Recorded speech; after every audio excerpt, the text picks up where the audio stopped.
Shabbat Shalom, queridos amigos.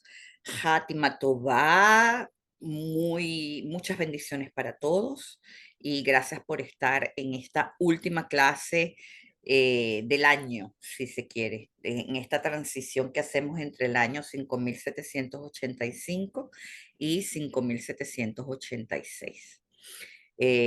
Nos toca estudiar la última parashá que se lee en Shabbat, que es Asinu, que comienza así, dice: presta atención, oh cielo, a Shammai, que hablaré, y la tierra oirá lo que saldrá de mi boca.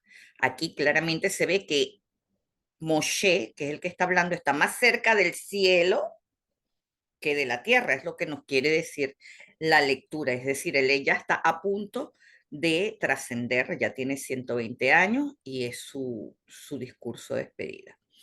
Entonces, esta es la última parashá leída en Shabbat, en este ciclo de lectura que termina. La próxima lectura y la última de la Torá es Besot Aberajá, pero esa no se lee en Shabbat a menos que Simchat Torah coincida con Shabbat. Se lee siempre en Simchat Torah porque es muy cortita, se trata de una bendición para terminar la Torah y ese mismo día se comienza a leer Bereshit, el primer capítulo de Bereshit. Y luego pasamos al Shabbat Bereshit. Eso quiere decir que el próximo sábado no hay clase porque la lectura que hay es la de Sukkot, entonces no tenemos clase, tenemos un fin de semana de descanso y luego comenzamos con Bereshit. De paso, Azinu es la única en la Torá que está escrita con una maquetación especial. Para empezar, es un cántico. Y eso ya es una gran cosa, porque les recuerdo que cuando Dios se reveló a Moshe, él rechazó en primera instancia la misión de guiar al pueblo, porque él era gago o no podía hablar. Y resulta que en sus últimos días no solo no paró de hablar, sino que hasta cantó, porque Azinu es un poema y es cantado. Por otro lado, la tradición masorética fija que este cántico de Azinu tiene 70 líneas. Cada línea se divide en dos mitades, una columna izquierda y una columna derecha, por eso se ve como si fueran dos columnas enfrentadas con 70 renglones poéticos.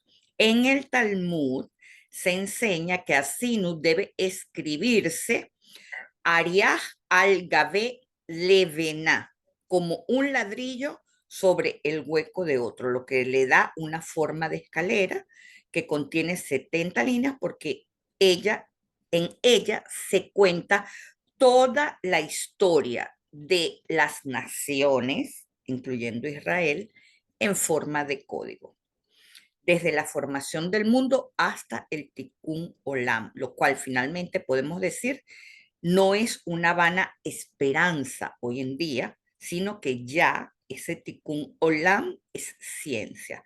Ya sabemos que viene un ciclo que termina y probablemente un ciclo que se vuelva a abrir, pero con una conciencia más expandida. Como bien saben, el valor de la palabra sol, secreto, es 70. Además, según la Torá, hay 70 naciones que en realidad son 70 raíces espirituales de la humanidad. Es decir, no es que hay 70 países, porque hay muchos más. Cuando la Torá nos habla de 70 naciones, nos está hablando de raíces espirituales dispersas a través de toda la humanidad. Y asimismo, y por eso, la Torá tiene 70 caras. Se llama Shivim Panim la Torah, porque hay una particularidad muy visual en esta parashá, y es que para que ella pueda tener 70 líneas y para que estas dos columnas queden enfrentadas, hay muchas letras alargadas que en hebreo se llaman otiot meshushot y forman parte de las mesorot. Ahí están como son esas letras alargadas que llaman mucho la atención cuando uno monta a la Torá. Su función no es fonética, sino que busca transmitir un mensaje místico y estético. Es decir, para que estas 70 líneas queden así, alargan las letras de modo de que termine el versículo donde tiene que terminar. Sin embargo, hay algunas letras que sí tienen significado el hecho de que sean alargados. Y ya vamos a entender cómo. Porque es como que si la letra alargada extiende un canal, no hacia arriba ni hacia abajo, sino a lo largo de la corteza terrestre, que es la línea de la escritura. Si la comparamos con el canto del Shirat Hayam, que es el otro canto que también está en la Torah, que es lo que aparece en Beshalach, ¿verdad? Vamos a ver que hay unas poquitas letras alargadas, mucho menos, y que son menos llamativas en realidad. Aquí, cuando uno monta al Sefer, tuve la oportunidad de montar 2 veces esta semana, cuando uno monta el Sefer, es verdaderamente sobresale el hecho de estas letras alargadas. Ahora, no podemos subestimar que los escribas hacen todo para que sean 70 líneas, porque este es el número de los integrantes del Sanedrín. Moshe, por consejo de Yitro, eligió ancianos para ayudarle a guiar al pueblo. Esto está en Números 11, 16 y 17. Vean lo que dice. Entonces, Hashem, no sé si Dani lo puede poner. Dani tiene Esta problemas. referencia no me la pasaste, Masi. ¿No te la pasé? No. Bueno, cuando quieran la pueden buscar, dice. Entonces, Hashem dijo a Moshe, reúneme a 70 de los ancianos de Israel, entre los cuales tengas experiencia como ancianos y oficiales del pueblo, y tráelos a la tienda de reunión para que se sienten allí contigo. Yo descenderé y hablaré allí contigo y tomaré del espíritu que está en ti y lo pondré sobre ellos. Y ellos llevarán contigo la carga del pueblo y no la llevarás tú solo. Eso es lo que dice la referencia. Entonces, este número 70 representa liderazgo, sabiduría, y consejo colectivo, pero como podemos ver, es Dios quien fija el número. Yitro le dice, tienes que delegar, Moshe, pero Dios es quien fija que sean 70. ¿Por qué?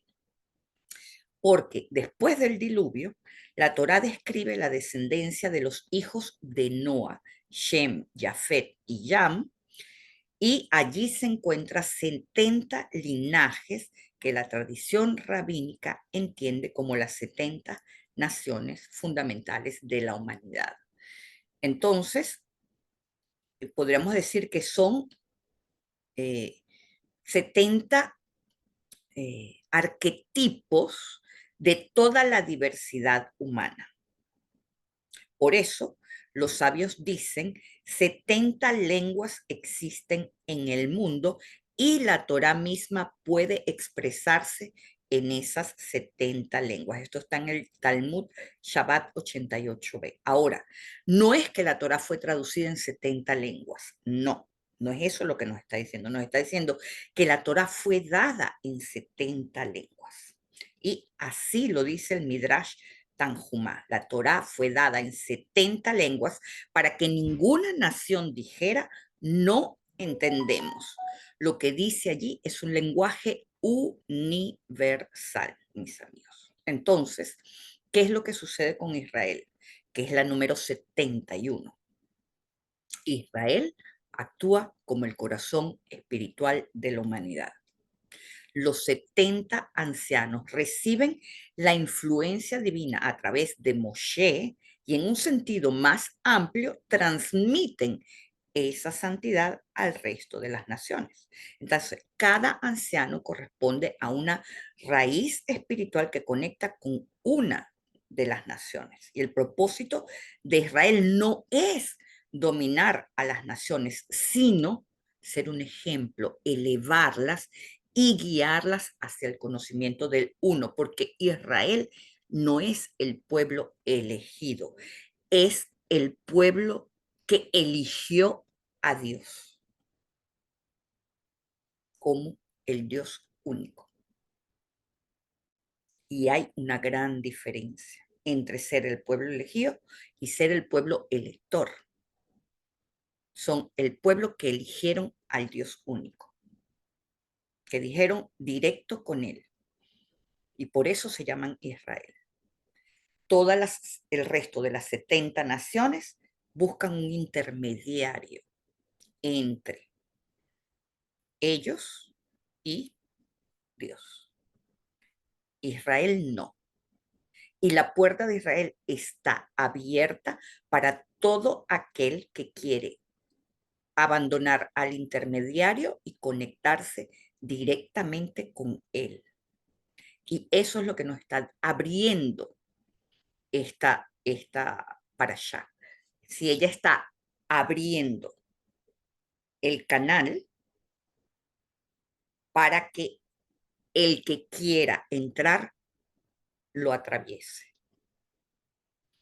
Entonces, que así no tenga 70 líneas significa que es un canto que abarca a todo el ciclo de la historia humana. Refleja las 70 caras de la Torá para las 70 naciones y marca una señal total, completa y universal. Sin embargo, es una escritura que si tú la lees no entiendes nada. Es completamente enigmática. ¿Por qué? Porque es una poesía, así de simple. Y como todas las poesías, es más arte, busca un ritmo más que una estructura. Pero en la Torá, como hay una inteligencia superior, hay muchísimos secretos ocultos dentro de esta tremenda poesía. Entonces, eh, como les dije, esta es la parashá número 53 de la Torá. Eh, Cuando reducimos 53, obtenemos 8 y van a ver cómo ese 8 que se refiere a la octava sefirá, a la Biná, tiene relación con el mes de Libra, la balanza, y si ven la parashá, se van a dar cuenta que es una balanza y tiene relación con el oído. Por eso así no se llama escucha, oye. ¿Ok? Entonces, eh, la energía de Besota Berajá nos llega con el final de Sukkot y por eso es que se considera que Azinu tiene la misma energía que el rocío, porque es una parashá que eh, nos llega como una lluvia de bendiciones y al mismo tiempo le da la apertura a la verajá, que es la bendición final que Moshe le da a todo el clan Israel. Entonces, eh, por eso es una parashá que siempre se lee entre Rosh Hashanah y Kippur o entre Yom Kippur y Sukkot como este año. Entonces, Asinu representa el mes de Libra, porque si ven la imagen, van a ver que es dos columnas, tiene un techo arriba, como la balanza, y un techo abajo. No sé si la imagen está disponible, Dani, querida. No, mi Creo querida que, Marcela. creo que te la envié la imagen, pero No. bueno, no entiendo qué pasó. Bueno, X. En hebreo, Azinu, la palabra azinu tiene su raíz, ¿verdad? En el mes de Libra, que en hebreos es osnai, que quiere decir balanza. Y ambas palabras comparten el shoresh, la raíz, de ozen, que quiere decir oído. Por eso, mis amigos, es que nuestro equilibrio depende de cómo nuestro oído funcione. Cuando tenemos problemas de oído, podemos tener vértigos porque perdemos el equilibrio de esa balanza interior. Entonces, es una persona, es una porción que nos ayuda a mejorar nuestro entendimiento de la escucha y, por supuesto, a controlar el equilibrio interno. Entonces, para entender la importancia de esta balanza, primero tenemos que entender qué sucede en este periodo de tiempo que va entre Kippur y Sukkot. Aparentemente no sucede nada, son 5 días de descanso, pero no es así porque nosotros nos reposamos, pero en el plano energético, la Hei, de acuerdo a las enseñanzas de la Cábala, del Ari, la Hei de la Binah, del nombre de Dios, baja hasta Malhut. Entonces, al final de Kippur, el 10 de Tishrei, ella empieza a posarse en su trono y en el reino, en el Malhut. Esto le toma 5 días porque el valor del gemátrico de la letra Hei es 5. Por eso, el 15 de Tishrei, que es la luna llena de Libra, trae las bendiciones del agua, de Sukkot. Y la luna llena de Libra comienza a derramar sus fluidos. ¿Ok? Entonces, todo esto depende de la Hei. Como se pueden dar cuenta, la letra Hei tiene una ventanita abierta y esa ventanita abierta representa la puerta del azúcar. Y toda la Hei está representando el azúcar. Igualmente la Bet de la Binah también representa el azúcar. Pero en este caso nos explica el Ari que la Hei, el azúcar representa a esa Hei que desciende y que se posa en el mundo durante estos 8 días. ¿Por qué? Porque son días en los que pedimos en Kippur misericordia y misericordia es dada. Para que entendamos que todo lo que pedimos cuando abandonamos los pensamientos destructivos, cuando abandonamos a ese ego que quiere dominarnos, por lo cual hacemos ayuno, porque la única razón por la cual hacemos ayuno, por la cual evitamos relaciones íntimas, por la cual no nos maquillamos, no nos duchamos, no nos perfumamos, etcétera, etcétera, etcétera, es para quitarle toda la fuerza que normalmente le damos a nuestra apariencia, a nuestro ego, a el que dirán, al cómo nos ven, porque imagínate que todo el año te ven maquillada y en Kippur estás con la cara lavada. Pero es algo que yo estaba pensando hoy justamente. ¿Quién le importa cuando tú estás con tus ojos metidos en tu libro? Normalmente nadie en una sinagoga como la nuestra, por ejemplo, en donde los hombres y las mujeres están mezclados, nadie se levanta a ver, nadie levanta sus ojos a verte, si estás, si no estás, si te bañaste, si no te bañaste, si te maquillaste, si no te... Tú estás, tus ojos no se levantan del libro porque estás metido dentro de ti. Y ese es el sentido de todas las restricciones de Kippur. Cuando hay esa esa distinción o ese tabú en separar hombres y mujeres para que no se mezclen, para que no se mezclen los pensamientos impuros, es porque sencillamente no estás metido en el libro. Porque cuando estás metido en tu libro, y se los digo con propiedad, porque yo ahora que entrego los honores en la Torá, conozco gente que yo le digo que hablan español. Y digo, ay, no te había visto. Sí, yo tengo un año viniendo, yo tengo 2 años viniendo. Nunca los había visto. ¿Pero por qué? Porque nadie en la sinagoga levanta su mirada del libro. Nos saludamos en el Kiddush, pero mientras estamos en el oficio, estamos metidos en el Sidur. Entonces, hay que tener eso presente. Y otra cosa muy particular que hay en los judíos es el movimiento que se hace.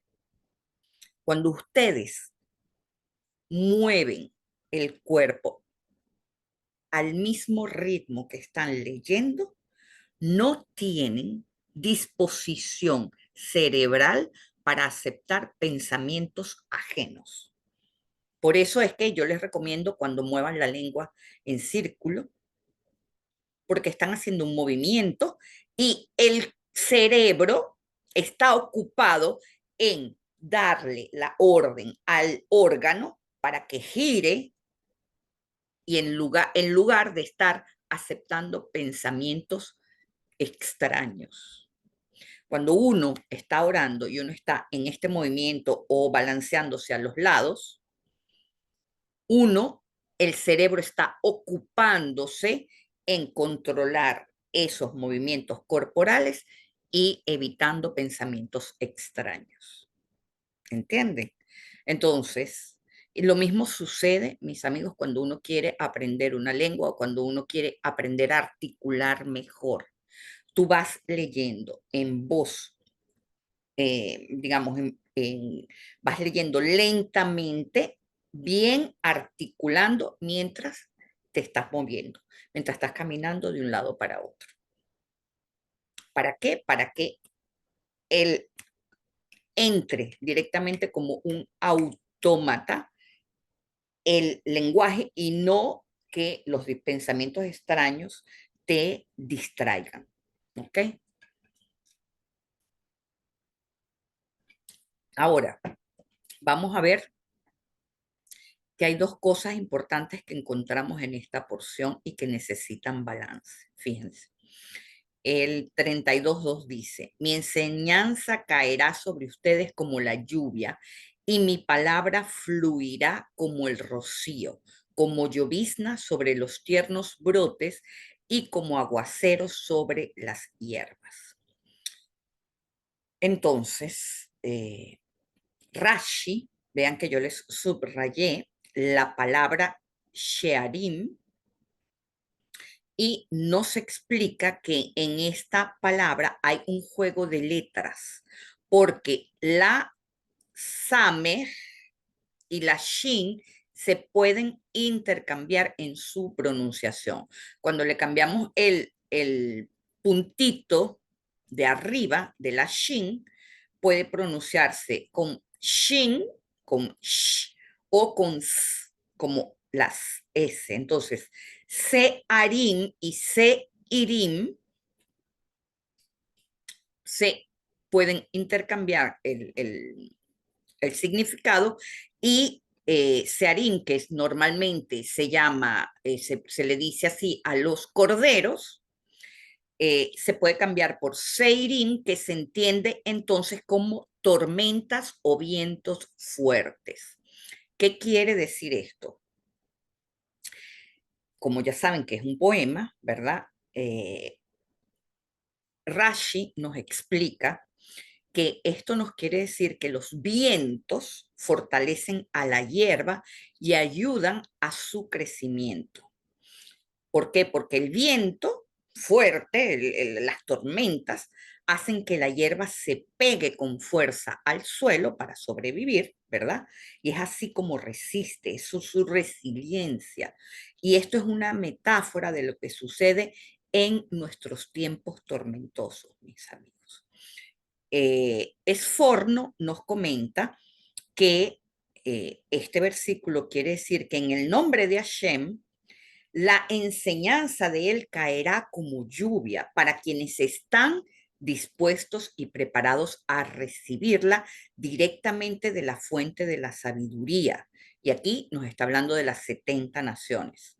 Y entonces dice, igual que la lluvia desciende desde el cielo para fecundar la tierra, así la enseñanza de la Torá desciende sin interrupción para quien sabe abrirse a ella. Entonces, la lección espiritual aquí es que las palabras de la Torá fortalecen también a quien las estudia y lo hacen crecer moralmente. Y asimismo, las situaciones tormentosas de nuestra vida nos hacen fortalecer. Solo nosotros podemos escoger cuál camino vamos a tomar, o el de la enseñanza de la Torá o el de la vida tormentosa. Pero en ambos casos, nuestras raíces se van a pegar a la tierra para hacerse más fuertes. Y la idea central de Esforno es que la Torá es un flujo divino que viene directo de Hashem como agua que baja del cielo. Pero más importante es que el receptor importa. Y eso es lo que nos quiere decir la porción, porque así como la tierra debe estar lista para absorber la lluvia, la persona debe preparar su mente y su corazón para captar la sabiduría. Quiere decir que la lluvia puede caer, pero el receptor es quien la recibe. Y cómo la recibe marca toda la diferencia. Y esto nos está diciendo algo muy importante. Y es que la lluvia es una bendición simple y evidente. Llena los ríos, hidrata la tierra, hace crecer los alimentos que comemos, limpia el aire que respiramos y sostiene la vida en todas sus formas. Sin agua no hay futuro. Sin embargo, ¿cómo nosotros recibimos la lluvia?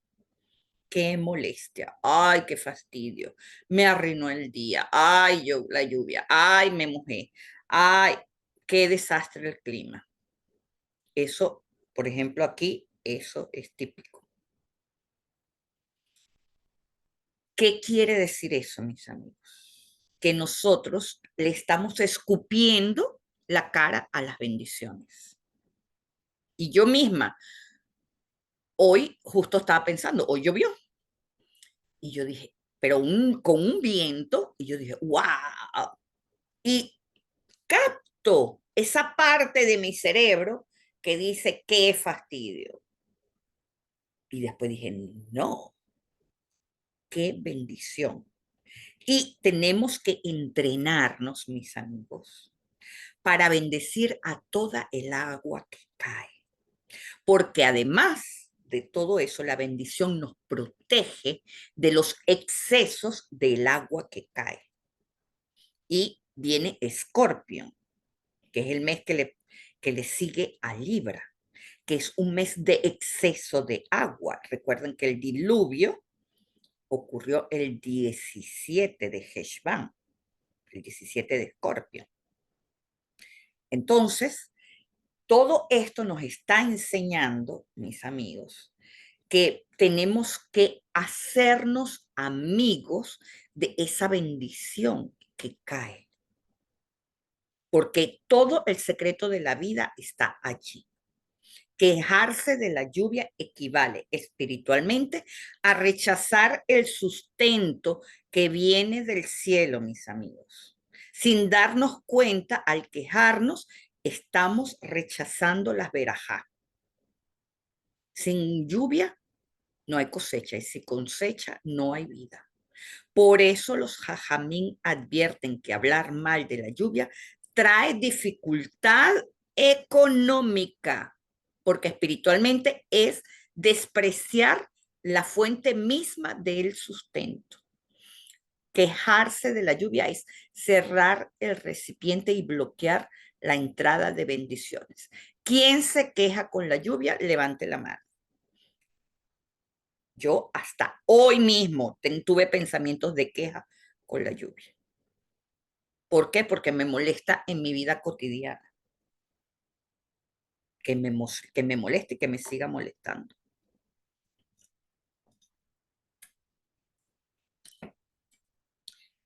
A nivel psicológico, mis amigos, cuando uno se queja, uno refuerza una actitud de carencia en lugar de reforzar la gratitud. Y esa vibración de escasez afecta cómo la persona trabaja, cómo la persona se relaciona y recibe oportunidades. Y eso repercute en el sustento. Y les voy a decir una cosa, mis amigos. Hoy en día, para nosotros es una costumbre, hasta un fastidio, dar gracias por la comida que tenemos en la mesa. En Shabbat es todo un ritual dar las gracias. Pero ustedes no saben cómo eso se institucionalizó a nivel mundial por la carencia de alimentos que hubo. Entonces, cuando nos llegaba un plato de comida a la mesa, dábamos gracias, porque no había alimento. Hubo un tiempo en el que las frutas crecían con espinas alrededor y nadie las podía recolectar. No había que comer. Hoy en día, Baruch Hashem, tenemos de sobra, pero esto lo damos por dado, lo damos por adquirido y resulta que es una verdadera bendición. ¿Okay? Entonces, la queja, mis amigos, tiene un peso y es algo que nos quiere dejar bien en claro esta porción. Cuando nos enfocamos en lo negativo, no solo vemos la lluvia como un estorbo, sino que entrenamos nuestra mente a rechazar lo que nos sostiene. Y eso genera tres consecuencias. Psicológica, porque en lugar de sentir gratitud, cultivamos frustración, nos quejamos hasta de la paja que cae sobre nuestros hombros. Entramos en un ciclo en el que nada es suficiente y nada está bien. Y esto es un hábito en nuestra vida que se extiende a todas las áreas. También esto tiene una repercusión en lo relacional porque nuestro entorno percibe nuestra queja y se contamina de la misma actitud, creando bajas vibraciones en nosotros que atraen pesadez, ambientes pesados, donde la gente se queja, donde la gente se reúne para quejarse, hay un ambiente pesado. Y, de paso, consecuencias energéticas, porque en vez de abrirnos a la abundancia, cerramos la puerta. La tradición nos enseña, mis amigos, y lo vamos a ver en Bereshit, que bendecir es doblar lo que ya tenemos, es ampliar su flujo. Y quejarnos, por el contrario, es poner un muro. En otras palabras, la queja bloquea y la bendición atrae. Así que la lluvia, mis amigos, viene del cielo y como tal debe ser captada por nosotros. E inmediatamente cuando la vemos, el cielo me está enseñando. ¿A qué? A ser agradecido. Mira cómo me bendice. Así es que tenemos que pensar. Lluvia, el cielo me está bendiciendo. Qué maravilla. Gracias, Hashem. Así. Ese tiene que ser el automático nuestro. Porque las lluvias, cuando no son bendecidas, provocan catástrofe. Destruyen las viviendas que nos cobijan. Destruyen las cosechas, mis amigos. La lluvia, como todo en la naturaleza, tiene una parte magnética y una parte eléctrica. Eso quiere decir que es captora de mensaje. Nos oye. Azino. El agua nos oye y nos responde. El agua, por eso, es un medio de juicio para el planeta. y por eso también es providencial. Así como el agua se puede bendecir, también el agua puede ser un factor de juicio. En cambio, el rocío, que es lo que vamos a recibir en Sukkot, ¿de dónde viene el rocío? ¿De arriba? No. El rocío viene de la tierra. Y por eso la parashá Asino tiene una barra arriba que le está hablando al cielo y tiene una barra abajo que le está hablando a la tierra. El rocío se produce cuando la superficie vegetal de la tierra se enfría durante las noches, creando una diferencia de temperatura con respecto al aire que termina siendo más cálido que la corteza vegetal. Entonces, para que se produzca el rocío, las moléculas del aire, el oxígeno y el hidrógeno deben estar en perfecto balance, equilibrados. Siendo así, el aire se condensa, convirtiéndose en minúsculas gotas que se posan sobre la superficie de las plantas. Vean que es una cosa maravillosa, porque aún si en algún sitio no hay agua para regar una planta, la tierra misma y ese cambio de temperatura produce agua para mantener la planta viva. ¿Y qué sucede cuando hay deforestación, mis amigos? Se rompe ese equilibrio tan frágil que mantiene oxigenada la superficie de nuestro bello planeta. ¿Qué quiere decir esto? Que a través de nuestras acciones, la deforestación o la forestación, nosotros podemos balancear o desbalancear la estructura de la corteza terrestre. Si no hay un balance arriba, en el cielo, tampoco este balance se realiza abajo. ¿Dónde es el cielo? En nuestra mente, en nuestra conciencia. ¿Y dónde es abajo? En nuestras acciones. Entonces, si no hay un balance, no se crea el sustento, mis amigos. ¿Qué es lo que está pidiendo Moshe aquí? Que lo de arriba se convierta en lo de abajo y que equilibremos al cielo con nuestras acciones. Que la lluvia sea como un rocío, que sea tenue para que las cosechas sean abundantes. ¿Esto depende de Dios? No. Depende de cuánta sabiduría revelamos en la corteza terrestre para poder equilibrar esas nubes que están en el cielo.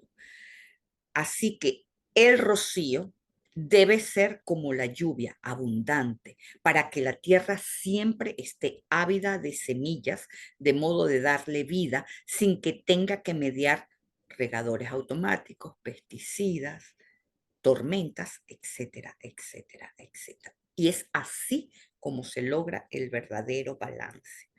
Que el rocío sea como el agua de lluvia y que el agua de lluvia sea como el rocío. Y esto es importante porque demuestra que Hashem desea darnos todo. Solo necesitamos la capacidad de recibir, de balancear a través de acciones justas y el masal para merecer la providencia. De allí es que Asinu unifica, es una canción, un poema que crea la unificación entre el cielo y la tierra. En términos prácticos, ¿qué representa esto para nosotros? Esto quiere decir que tenemos que aprender a captar el mensaje de nuestra alma, de nuestro cielo. ¿Cómo se hace esto? Primero que nada, tenemos que entender al ser humano, porque no somos como los animales que caminamos en cuatro patas. Rashi dice que fuimos creados para estar de pie, de modo que nuestra cabeza se eleve hacia las alturas, de modo de ser antenas de pensamientos divinos, pero nuestro torso, que es lo que realmente se parece al animal, anda por este mundo. Ese torso tiene un sistema nervioso que al conectarse con esta inteligencia de la conciencia, genera cosas fenomenales, porque puede revelar secretos, descifrar escrituras. Los animales tienen un lenguaje para comunicarse entre ellos, pero un pato, como lo ven ahí, habla en Patolandia y el gallo habla en Cocorrico.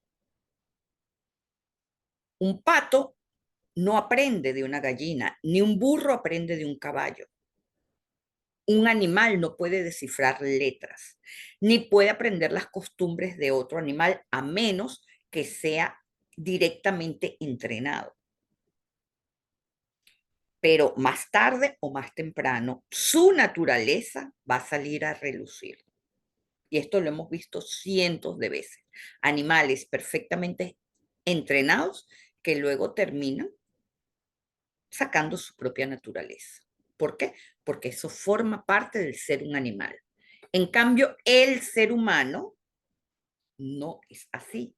El español puede aprender coreano, puede aprender sus costumbres, un judío puede aprender de un musulmán y viceversa, o un judío puede aprender de un budista y viceversa.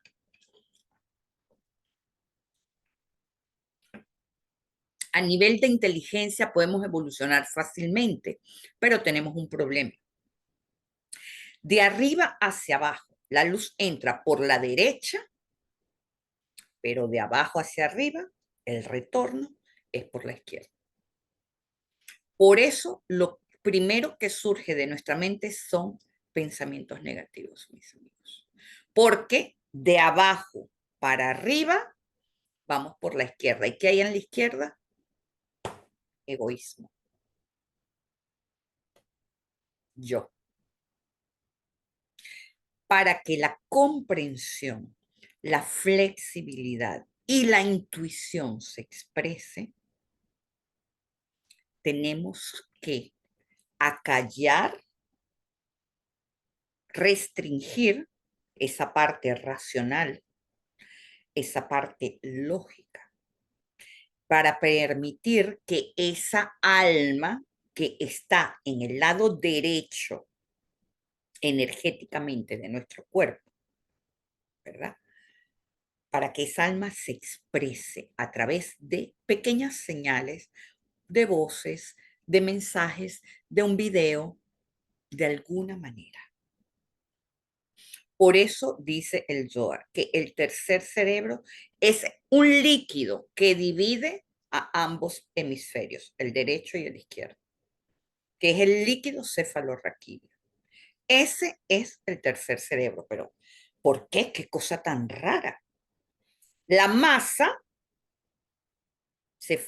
la masa cefálica es densa, pero el líquido cefalorraquídeo es menos denso. Entonces, eso permite que una energía menos densa pueda fluir por todo nuestro sistema nervioso, porque el líquido cefalorraquídeo viaja por todo nuestro sistema nervioso enviando información. ¿Y por dónde penetra esa información? Por la coronilla, mis amigos.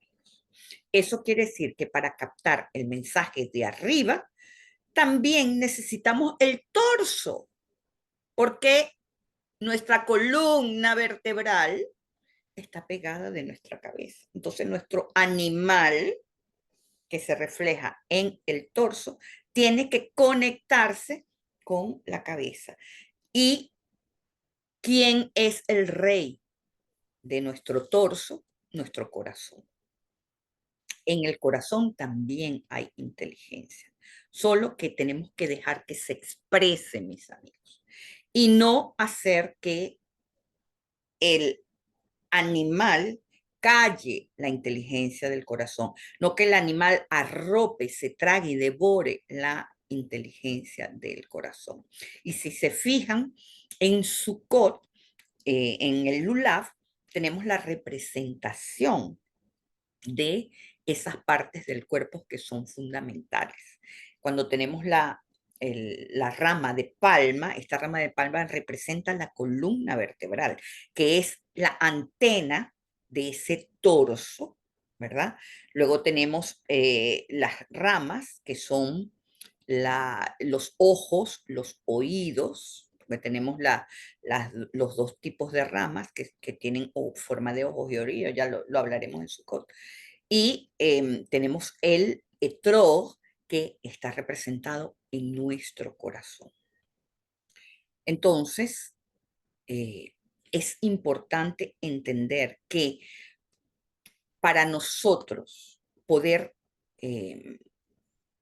desarrollar la inteligencia que está en el corazón, tenemos que tener oídos a nuestra alma. Si no, solo vamos a escuchar a nuestro animal interno. ¿Ok? Ahora, fíjense, aquí nos dice en el versículo 1 de esta porción, presta atención que hablaré y la tierra oirá lo que saldrá de mi boca. Cuando vemos a Shammai ve a Dabar, presta atención. El cielo te va a hablar. ¿Cómo el cielo nos habla? Cuando sumamos las letras de estas dos palabras, obtenemos 613, que son el número simbólico de de los preceptos, de los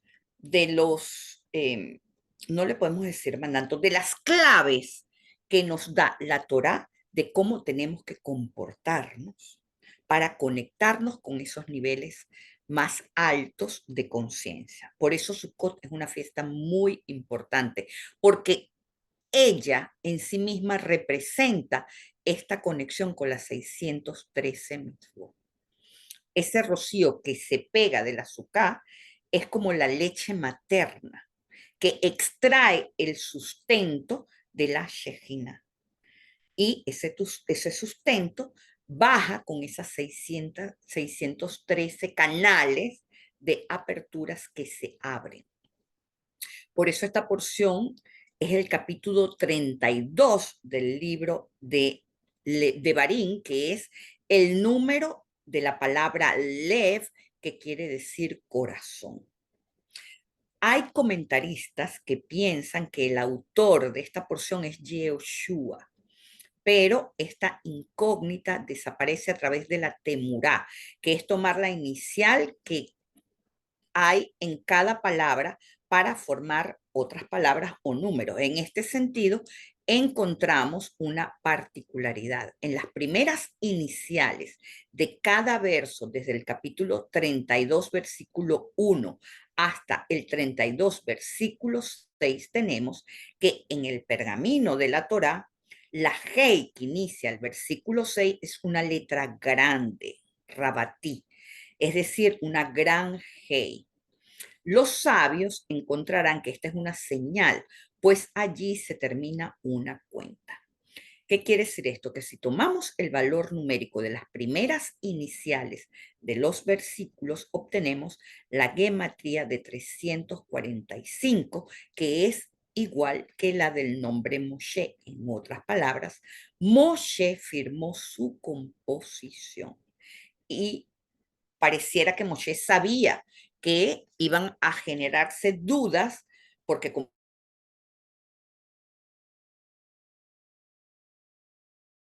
sobre la autoría de esta porción. Y resulta que esto nos saca de dudas porque es como si se firmara su composición, como los artistas firman sus cuadros. Mi papá, por ejemplo, se llamaba Gianluigi y él firmaba sus cuadros como Sésamo.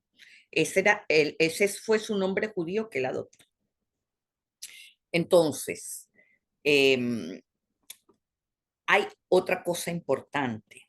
En esta parashá tenemos las letras alargadas, que yo les dije, pero antes de que estas letras alargadas aparezcan, hay como dos men finales alargadas que destacan en el texto. Porque, por ejemplo, hay muchas men finales dentro del texto, pero resulta que por alguna razón los sabios eligieron alargar dos de ellas. Fíjense, en donde está la G mayúscula, hay una mem alargada allí en donde dice, Axinu 32:5, dice, así pagáis a Dios, oh gente torpe e insensata. Es decir, gente no sabia. ¿No es este el Padre que os creó, os formó y os hizo perdurar? Y luego en Asino 32:8 volvemos a encontrar una mem preñada, una mem alargada, cuando en la palabra goim, que quiere decir las naciones, en 32:8 dice, cuando el Altísimo dio a las naciones sus hogares y estableció las divisiones de la humanidad. Dios fijó los límites de los pueblos según el número de Israel. En goim, esa letra que yo le marqué en azul, es una mem que está alargada así, como si estuviera preñada. Entonces, la mem final dentro de una palabra normalmente representa lo oculto, lo sellado, eh, lo que eh, no se deja ver. Es como un vientre materno en donde el bebé está creciendo, ¿verdad? Pero no se ve. Aún es un germen en construcción. La mem alargada se ve preñada. Ya ese vientre inmenso está a punto de nacer. Y por eso aparece esta mem sofit alargada, que según la Cábala explica que en la palabra going marca, lo dice en la palabra de naciones, por la división que se crea en el mundo con respecto a Israel. La Torah nos está advirtiendo que aunque vemos esa división, hay un plan oculto de Dios más allá de lo que nosotros podemos entender. Y que al final de los tiempos va a parirse, va a verse cuál es ese plan oculto de unidad.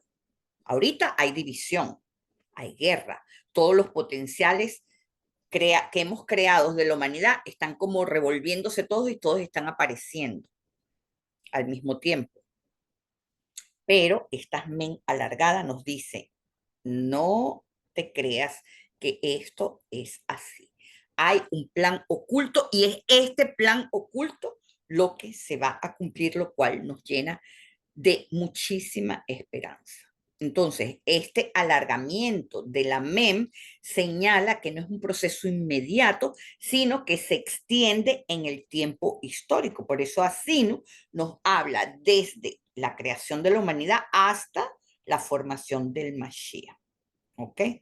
Entonces, es para que tengamos presente que una mem sofit, porque ya saben que la mem normalmente tiene una abertura, pero la mem sofit es cerrada, es decir, que eso es un decreto inamovible.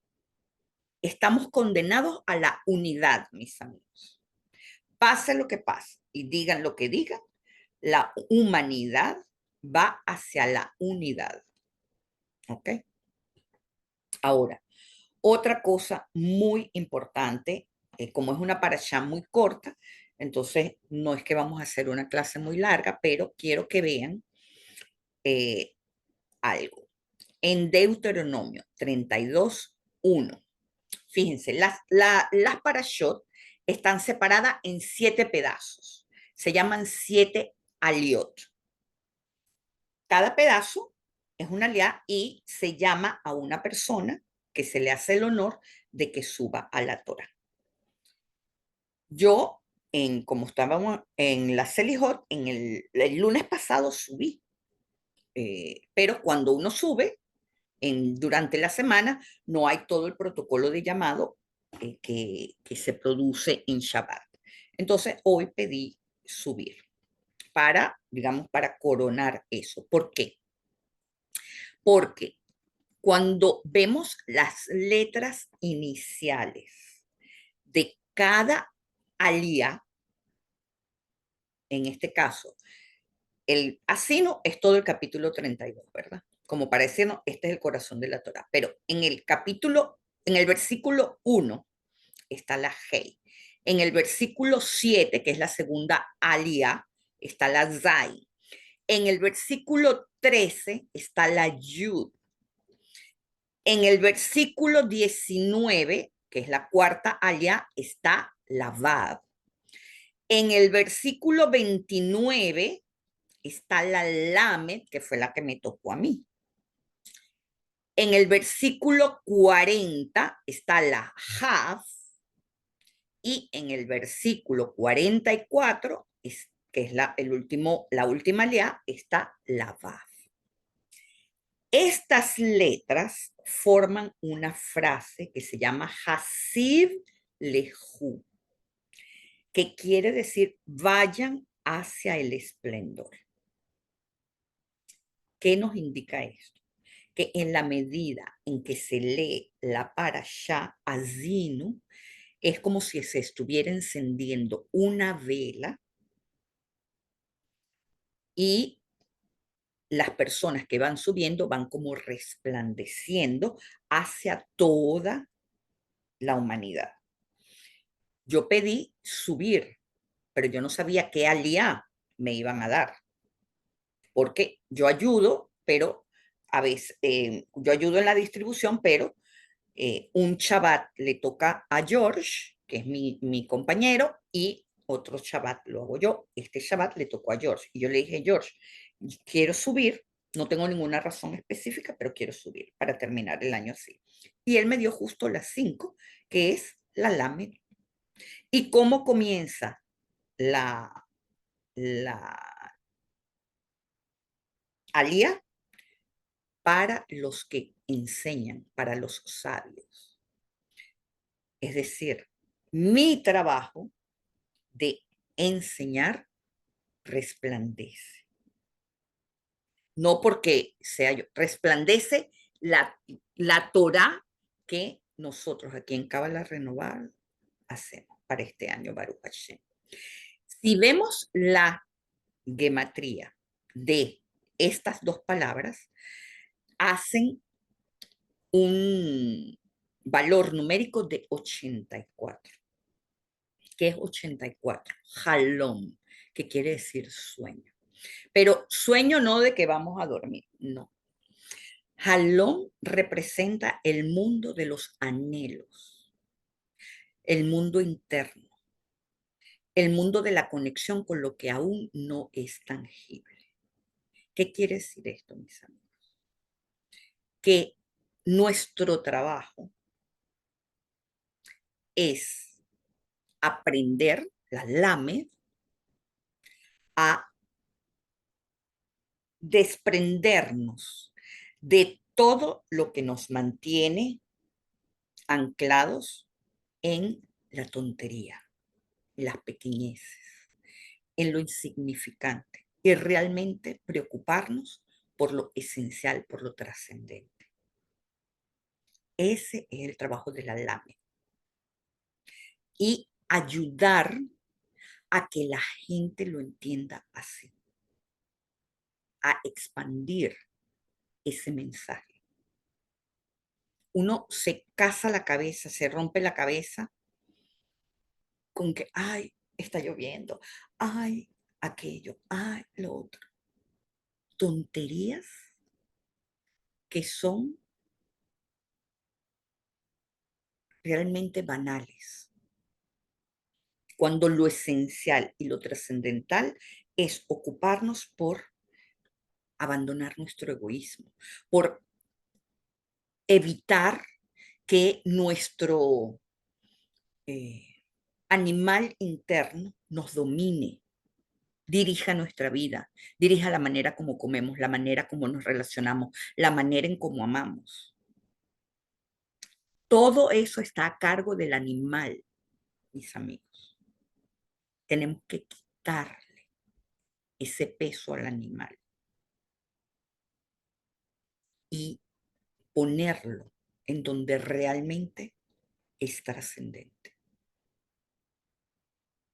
Y con ese mensaje quiero que cerremos este año, porque básicamente hemos pasado todo el año trabajando esos ciclos emocionales complicados. Tenemos mucho, arrastramos muchos traumas, arrastramos muchos problemas, pero en realidad, si se ponen a contar cuántos problemas graves hay en nuestra vida, no pasan de 4 o 5 a lo largo de toda nuestra vida. Y es nuestra percepción, nuestra manía de sufrir lo que hace que se alarguen en el tiempo. Entonces, un abandono que sufrí una vez, lo alargo y lo repito 80,000 veces a lo largo de toda la vida. ¿Por qué? Porque me niego a dejarlo atrás, porque me niego a perdonarlo, porque me niego a dejar de sufrirlo. Alguien tiene que pagar por eso y termino pagando yo misma. Y lo arrastro toda mi vida. Entonces lo que estoy haciendo es que repito el abandono y lo sufro con diferentes caras, diferentes episodios y creo que es mucho el peso que estoy llevando en la vida. Y no, es una misma cosa. No hay más de 4 en la vida de cada uno de nosotros. Y somos nosotros los que lo arrastramos como una carga pesada, mis amigos. Cuenten, vean, analicen. ¿Por qué 84 es jalón? Porque solamente cuando dormimos desprendemos al animal. Y por eso necesitamos dormir. 2/3 de la parte de nuestra vida sucede cuando dormimos. ¿Por qué? Porque es el momento en el que el cuerpo tiene la oportunidad de abandonar el ego y de regenerarse. Entonces nuestra alma puede partir y descansar, recargarse. Nuestro ego pierde la conciencia, le da al cuerpo el tiempo de regenerarse, porque ni siquiera el ego permite que el sistema inmunitario funcione como debe ser. Necesitamos el sueño para que el sistema inmunitario pueda vivir. Tenemos que entender que el ego es el enemigo de la vida y nos queremos aferrar a él y lo defendemos y lo... Entiendan, por favor, que eso a lo que nosotros llamamos dignidad, personalidad, valentía, lo que queremos defender con ahínco, no es más que un animal que busca supervivencia y que se excede en ese papel de supervivencia, que como lo hemos dejado, toma posición sobre nosotros. Ese es el mensaje con el cual me quiero despedir para este año, para este ciclo de lectura. Entendamos que es fundamental para nuestra felicidad querer desprendernos de eso. Necesitamos querer, porque por no querer es que arrastramos a todo lo largo de nuestra vida esos 4 o 5 problemas con los cuales venimos a corregir en esta existencia, que lo podríamos hacer así y nosotros mismos nos complicamos la vida. ¿Okay? Entonces, bueno, vamos a las preguntas, si hay.